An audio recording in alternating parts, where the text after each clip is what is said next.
Hello, everyone, and welcome to MilMac Musings, where Allison Miller and Gerard McClellan reveal the intersection between God and science for living wholeheartedly. Hi, everyone. Welcome to MilMac Musings. We're in our other studio today, and we just want to say, first of all, thank you for joining us today. We're going to be talking about sexual abuse and abuse itself, what it does to your thinking. And your mind is, it's just some of the emotions we've talked about in the past. But this is something that's important. We have double take and disassociation that we're going to be going into a bit here. And I just want to begin just by reading another quote from Dr. Diane's book.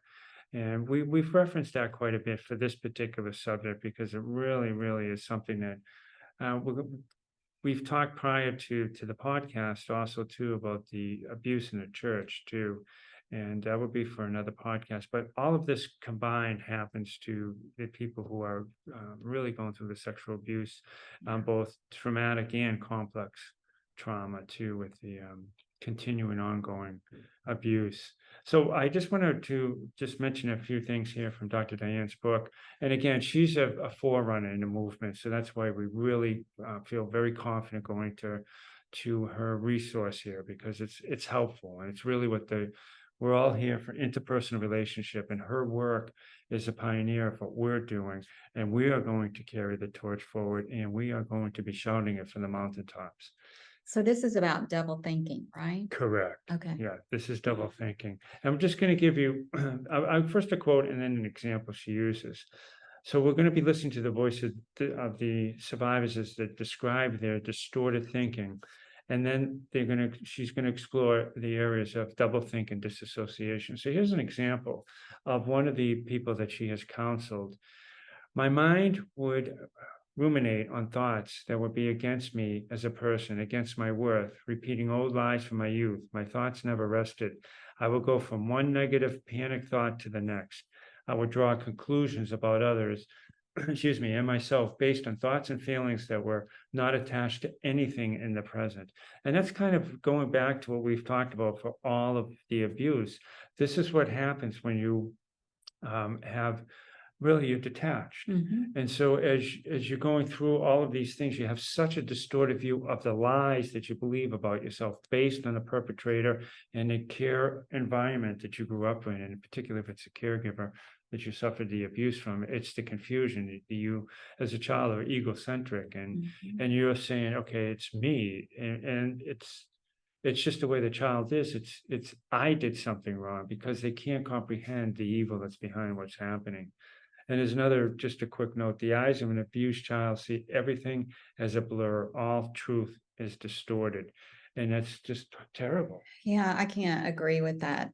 All of that right there more. I mean, as a person who is a survivor of physical, emotional, and sexual abuse, I can just tell you that my mind was running from one thing to the next, and it was very polar opposite. And all of my thoughts were very consistently running through my head, and I could have no control of them. And it didn't help me at all. It just it made me feel worse about myself. Sure. And even as an adult, I mean, really, until I learned how to process those thoughts, and really, I go back to part of what scripture taught me was taking every thought captive. Right. And so that is what really helped me. But I can tell you, I understand that so much. Yeah. I've lived it, I've experienced it, and it's very difficult time and place to be. And as you're going through that, you don't have any rest. No. It's turmoil all the time, because you're believing the lies of it's the enemy, who's really making it, how can I say, it's really giving you such anxiety, and there's other emotions involved.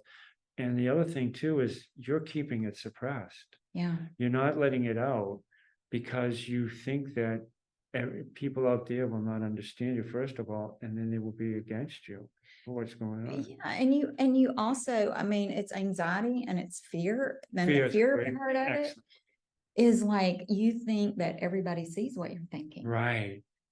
And that is just scary. Mm. It's like that big caption in the cartoons where your thoughts are up there in the bubble. And we're not making light of it. We're just really trying to make an example of what we're talking about. Right, And it's that's real. exactly what happened. It's very real. Mhm. And it stays within you. And not having gone through sexual abuse myself, but just the abusive tendencies that happen, whatever abuse you go through, that still happens. Because the other thing you do is compare yourself amongst ourselves. We do that. And that's something that's not right too, because how many examples have we set forth from the very beginning of our podcast till now of people who they look like they're living their perfect life? Oh, yeah, And we said many times before, they don't know what's going on behind closed doors. right. And it's a sad, really sad for us to really, when we dwell on those type of things, and I was just thinking the other day about, from my perspective, Mhm. how much time I wasted on that. Oh, yeah.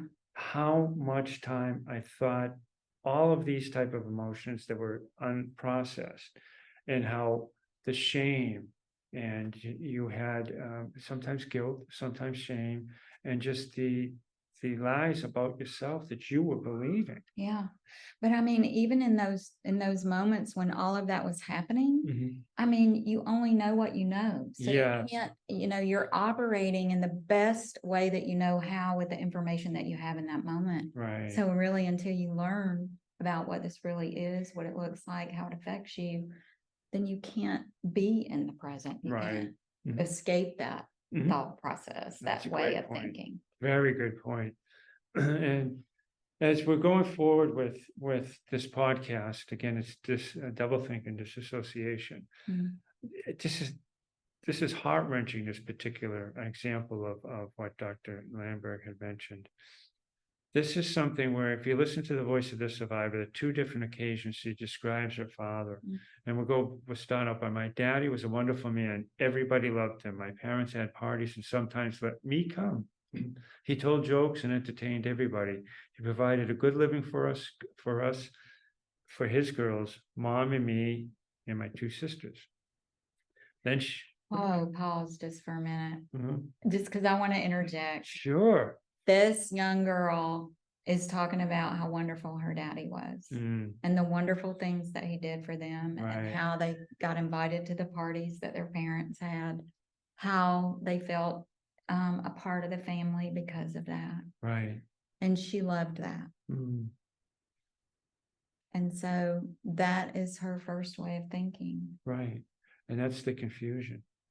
That is the double think of looking at her father and her parents in general.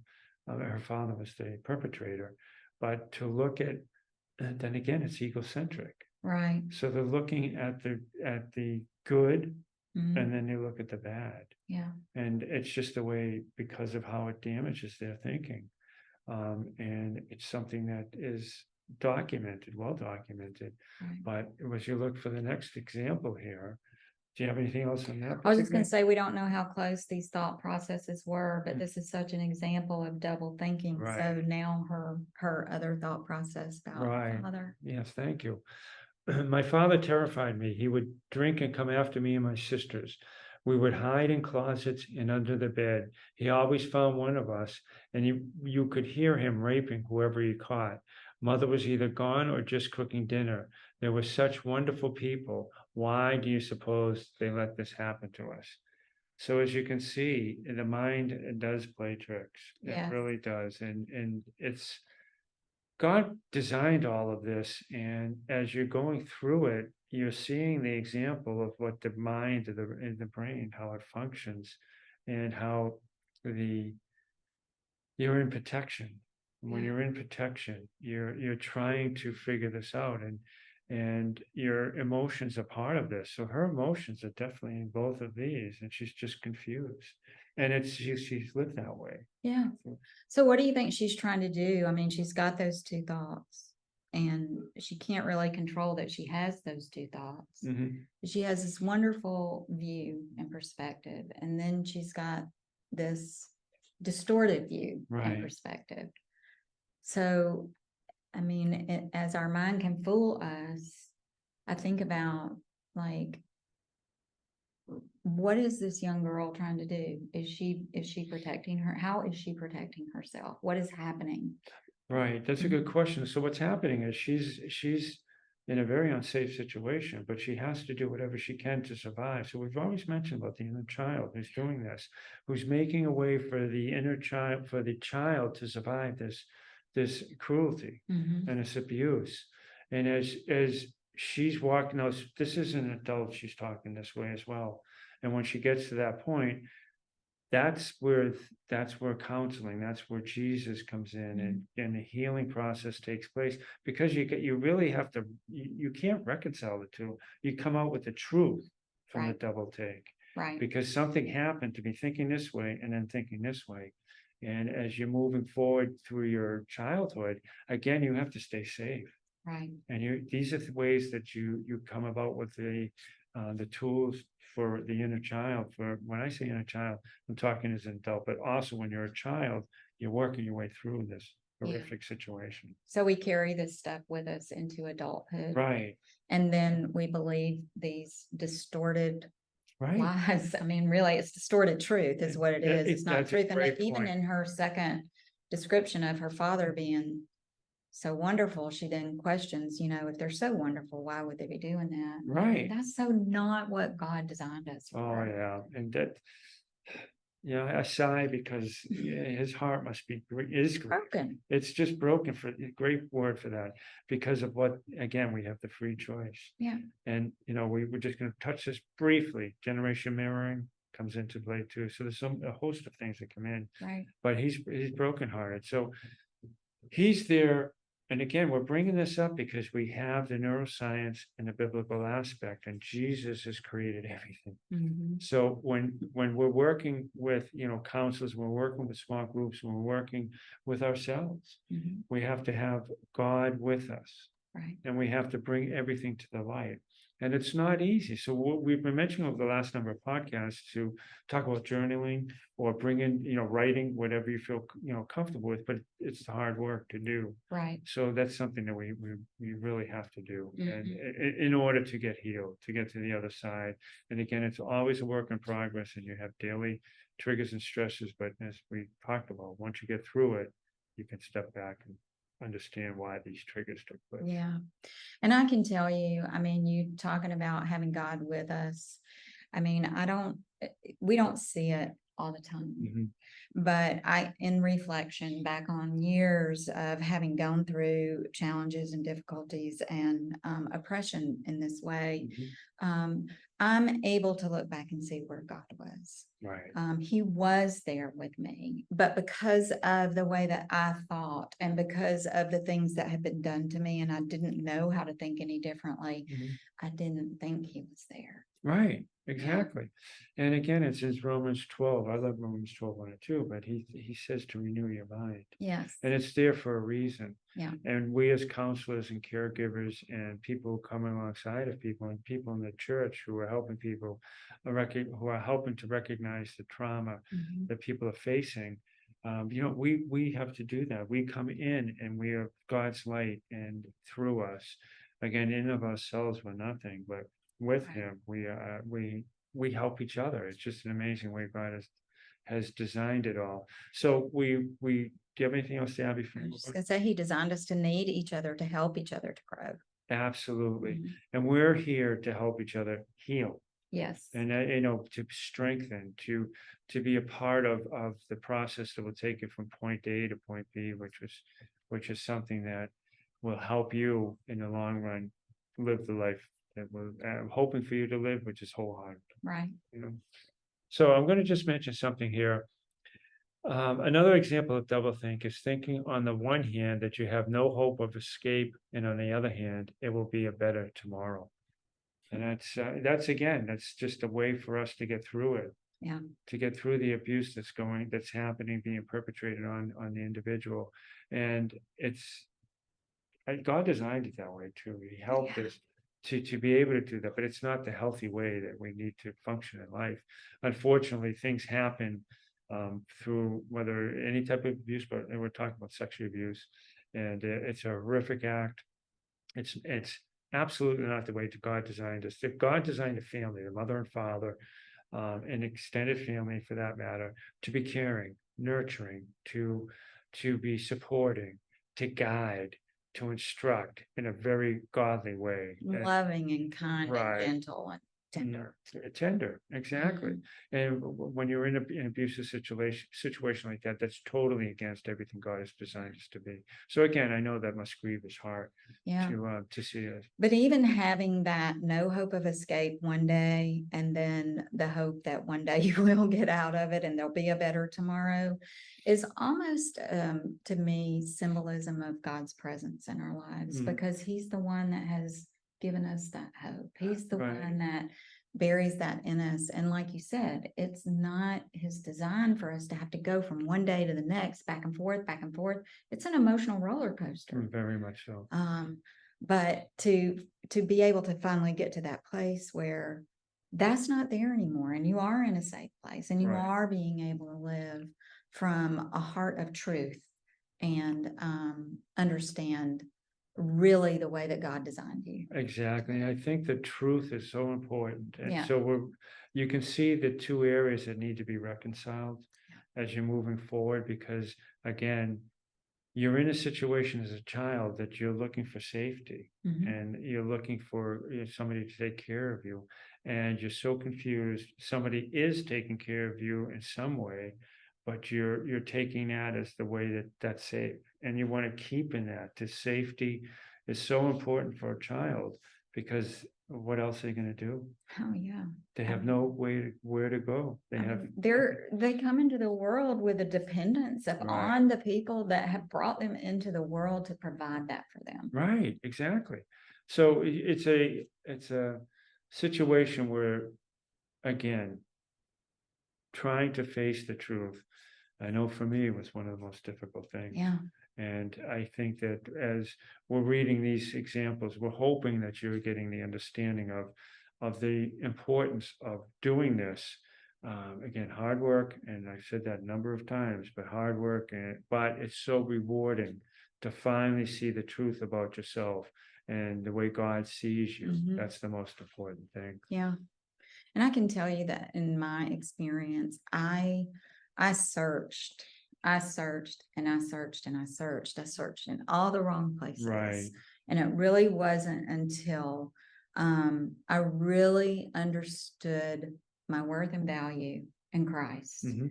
and what he did for me, and then going back and looking at my past with him and others who were safe for me. Right. And that's the thing, as you're in a child, like I can give examples of what we're talking about. There are things that sometimes trigger something in me. Yeah. And I have to sit down, and I have never done this before. Yeah. Prior to understanding what we're doing here, Right. and understanding the brain, and understanding through learning and counseling and other things, is that you yourself can be just very confused. But when it happens, to sit down and give yourself the time, because we're in a culture that you got to go, go, go, go. And Right. so if that happens, oh, forget it, put it behind us, and we'll just Yeah. keep going. We'll Pull up stay. your bootstraps. Yeah, we're going and to keep stay in going. function, pre-function. We're going to say the prefrontal cortex and function. We're not going to say that, no. But you have to. So for me, that was exciting. Yeah. And why I say that is because I sat down and I just talked to the inner child. Yeah. I said, Lord, there's something going on here. So, the inner child is the one, we talked about it, is put up the safety, the defense mechanism to get through it. But you're talking to the inner child. Right. That you're saying, it's okay. I'm at this point now. It's okay. Let's rest. But something still would trigger it. But as you're saying, it's Christ that comes into that area, Yeah. that brokenness that's in your heart to heal you. But when you recognize that is so different than just burying it and having it come out, and in a way that's an unprocessed emotion Yeah. that can hurt other people from anger or whatever else it is. But it's just exciting. And I say that it's exciting because I can do that, and God's with me to do that. And you're coming back, not as the child. Mhm, You're coming back as the adult. Right. Who is coming to the child. So you're the adult child now. Right, exactly. Okay? Yeah. And you're coming back to that child and you're nurturing Right. that child You're and going nurturing. through that. you're nurturing the together. areas that weren't nurtured as they should have been. Yeah. So it's a powerful way God has designed us, Mm. and praise God that He's right there every step. He has His arms open as wide can be, and God is a God of the impossible. Yeah. And I know that again, some people have a distorted view of God, and that's what we're trying to do. We're trying to show you the love, caring, grace, mercy, and I guess the biggest thing is just the love.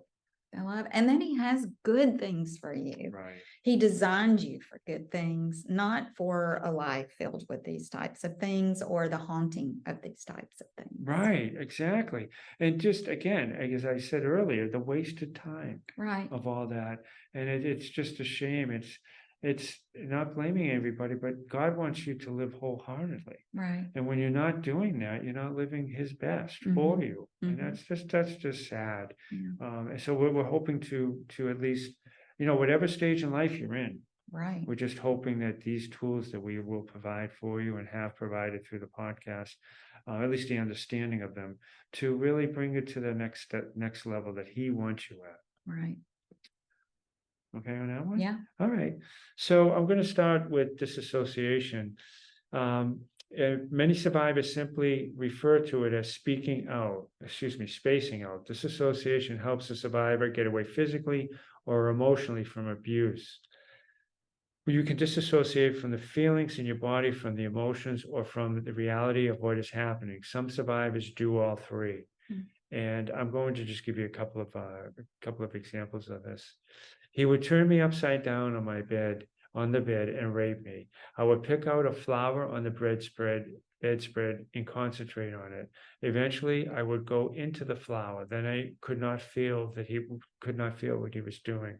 And the second one is I used to imagine a beautiful place full of flowers and a pretty lake. I would be a little girl running around and playing, sometimes flying a kite. I always went there when he raped me. Just take a moment to the sadness of what's happening. But the mind, again, God made this, how our minds can react to things, to disassociate, to separate. So as it's really for you to be able to survive it. Yeah. And protect. Yeah. It's a protection. Right. That when you're young. And first of all, again, egocentric, and you're not understanding the evil behind it. And you're wanting to be in a safe place, and you're putting yourself there by doing that.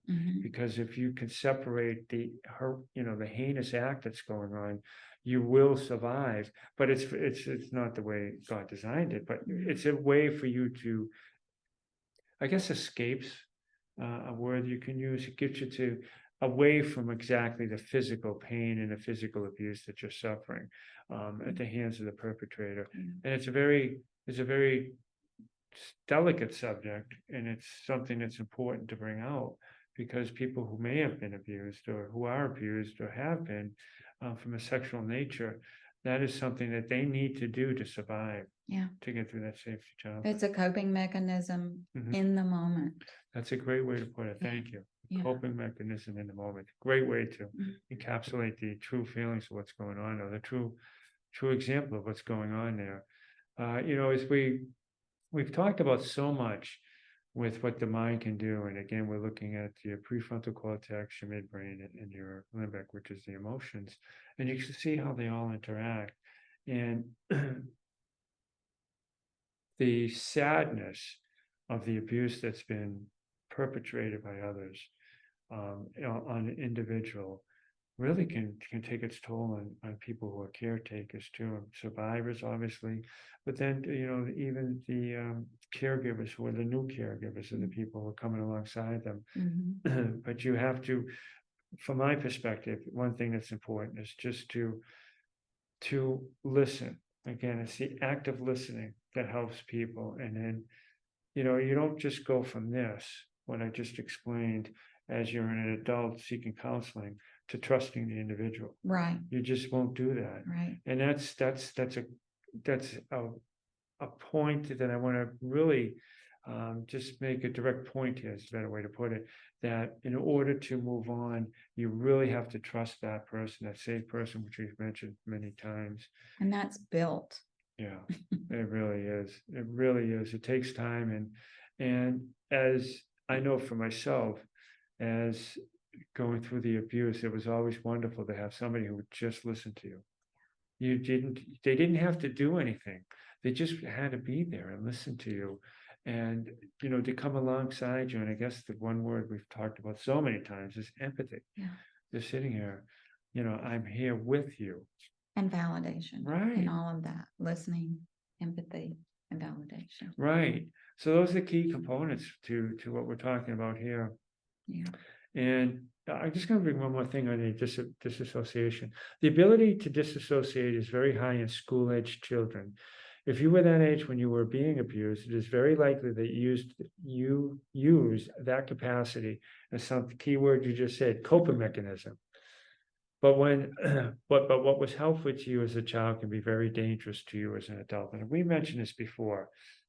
As an adult, your surroundings, you'll be in the wrong surroundings and you won't be picking up the danger that's involved with that. Right. So as you're going into situations, one, for example, is a woman who has been raped in the past, going through, this is just an example, dark alley or in a place that's unsafe for a woman to be, they're not really understanding the danger behind that. Mhm. And that's a very sad thing too, when you're dealing with disassociation. Do you have any examples at all of that at all?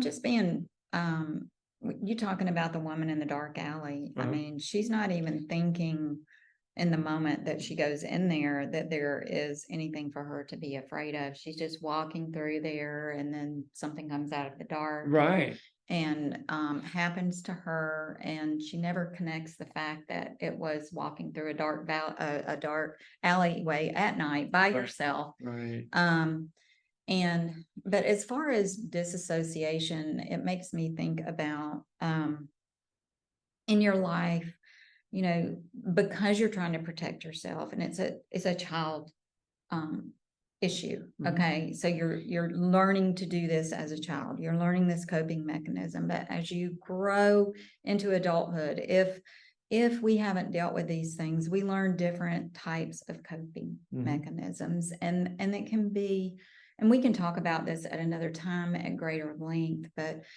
all of these things that we're talking about can lead, if they're left unhealed, Mhm. can lead to different forms of addiction, Oh, great point. for Yeah, very coping. good for coping. Exactly. So, that is a form of disassociation. Mhm.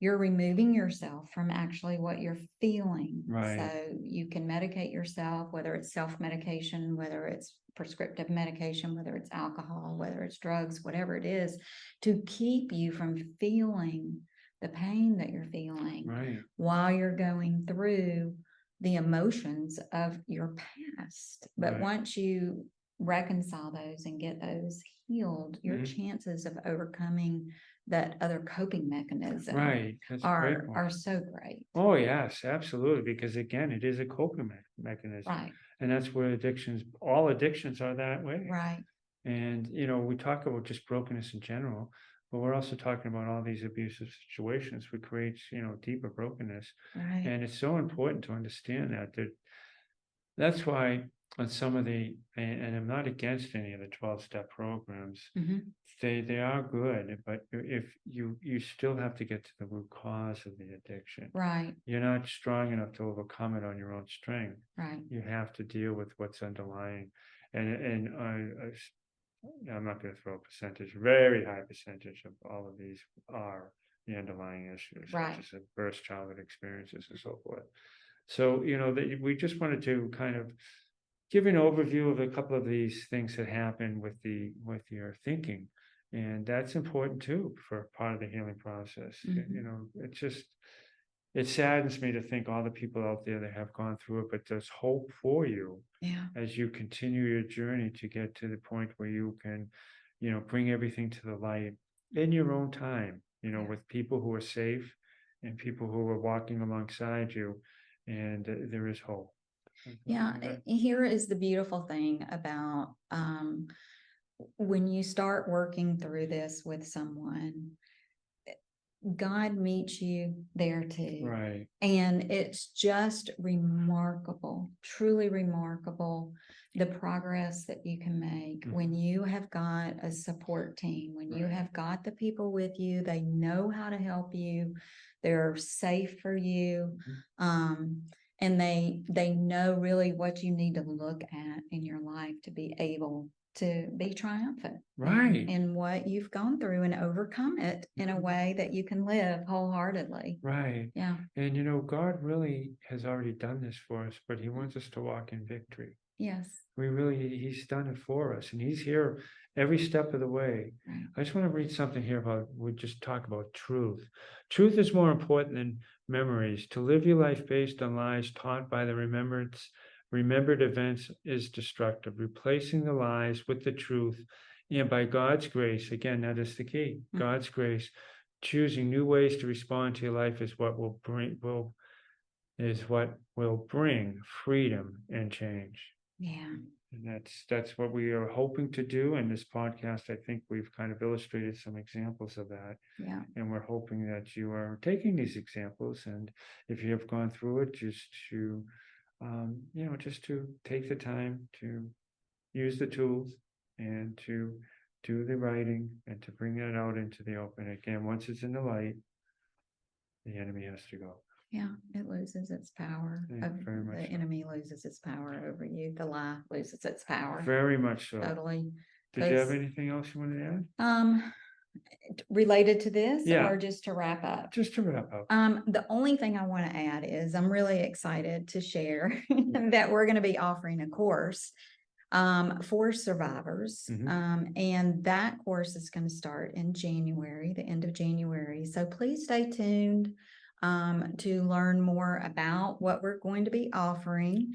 And you can go to our website also to check that. It's destinedforglorymin.org, destinedforglorymin.org, and you can learn more about that. And of course, we'll be sharing more on the next podcast too. And also, if you have any questions, or if you have thought of a topic that you believe would be very relevant for us to talk about next week, I think our plan, I mean, things always change, so it might not be that that's what it is, right. But our plan is really to talk about spiritual abuse in the church. Right. And so, you may hear something or think of something that you would like us to talk about in that. And we would be very honored to do that with you. But any thoughts, any questions, MilMac Musings @gmail.com is a great way to connect with us for that. So thank you so much for being with us today. Yes, thank you very much. And have a wonderful, blessed week. Yeah. Thank you.